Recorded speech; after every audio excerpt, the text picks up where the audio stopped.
All right, we're here on Sunday, April 21st for Katherine Box speech, and to verify there's 5 people here. 1, 2, 3, 4, and me, so that's 5. And yeah, so let's go. Let's try to get the setting right.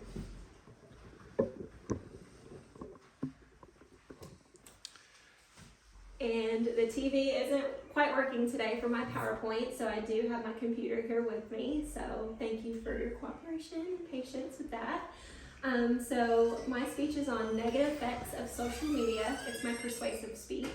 Do you ever find yourself scrolling on Facebook, TikTok, or Instagram and texting and not being present with your family? Like, I'm 100% guilty with that. I find myself being on my phone a little bit too much sometimes. So I decided to take upon myself for this month of April to take a social media break, and then kind of just researched why it's so addicting. So I'm going to talk about today, what I'm going to talk about today is I'm going to cover everything about the negative effects because that will take an hour long.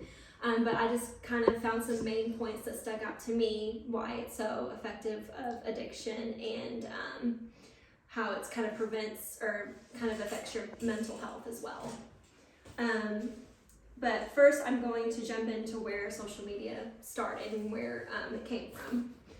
Social media began in the early 2000s. The first one was MySpace, LinkedIn, things like that. It wasn't until 2004 when Facebook became a global phenomenon. Mark Zuckerberg and his college roommates at Harvard created Facebook. It became the largest social networking in the world with over 3 billion users since 2021. Another study through Mass General Brigham, like the other study I spoke of at the beginning, social media use is tied to decreased disruptive and delayed sleep, which is associated with depression, memory loss, and poor academic performances among young teens. Cyberbullying is the main concern, along with social anxiety and exposure to content that is not age appropriate. 4.8 billion social media users worldwide, representing about 59.9% of global population and 92.7% of all internet users. There were 150 million new social media users between April 2022 and 2023. That's about a 3.2% increase. I want to point out that all social media isn't bad. It's really good for businesses. It's good to keep connection with families and friends that don't live in the States or in a different state. I don't think Mark intended for the negative effects to happen. Now let's look into the effects, which is cyberbullying. Cyberbullying is the use of electronic communication to bully a person, and the suicide rates in the adolescents are rising. Center Disease Control and Prevention data shows that 14.9% of adolescents have been cyberbullied, and 13.6% of adolescents had made an attempt of suicide.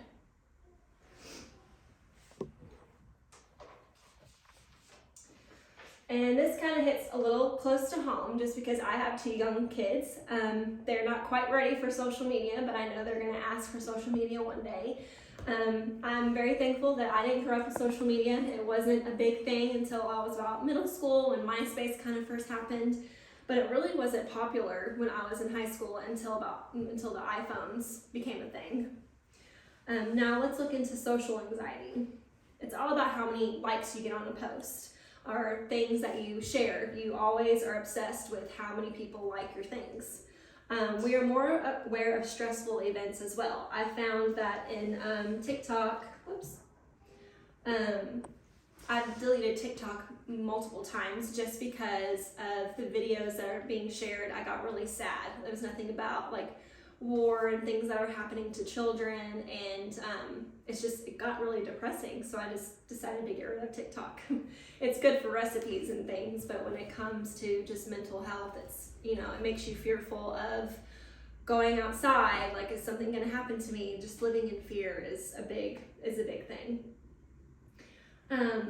Social anxiety goes back to cyberbullying as well, even if you're an adult. If someone leaves a mean and negative comment on you, on your photo, or sends you a personal message that isn't very nice, I mean, it can affect your mental health, and those negative thoughts and feelings kind of rewire your brain to make you believe that you are those negative thoughts. And anxiety about being liked is another issue. It's become addicting, and we want to see who is interested in us, and we have to say, and we start to put above our families and our friends. Now let's jump into uncomfortable topic, but I think it's important, especially becoming a parent. Social media is a breeding ground for predators. They use social media to pretend they are someone else and manipulate the vulnerable. 50% of victims are children between the ages of 12 and 15. Sexual exploitation and even human trafficking is common, and they use social media to lure their victims, either getting them to send themselves photos of them or trying to figure out where they are and plan a physical attack. Their goal is to either receive that and then, sell those photos, or plan to kidnap you. What can we do to prevent social media addiction, and how to keep our families and loved ones safe? Keep the apps out of sight. What I did this month is I deleted all the apps off of my home screen. I didn't deactivate my accounts. I just deleted the apps off of my phone to kind of prevent me from wanting to scroll. Set a timer for yourself each day. Just say, I'm gonna only spend 10 minutes on the phone today, and then just plan something else instead. Go for a walk, go outside, spend time with your family, friends, read a book.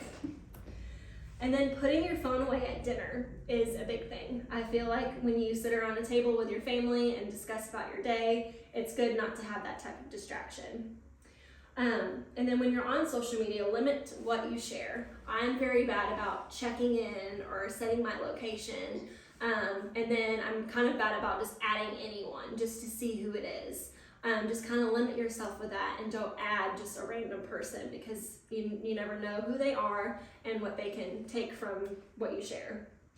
And then take a break. From personal experience, it's been really nice kind of being disconnected from the world, and not, seeing what's happening. Kind of staying in the loop is okay, but just being disconnected and not so invested in finding out what everyone else is doing. The negative effects of social media is a growing problem, but we can help stop that just by taking measures on how we use it. We have one life. We can't spend it behind a screen. Thank you.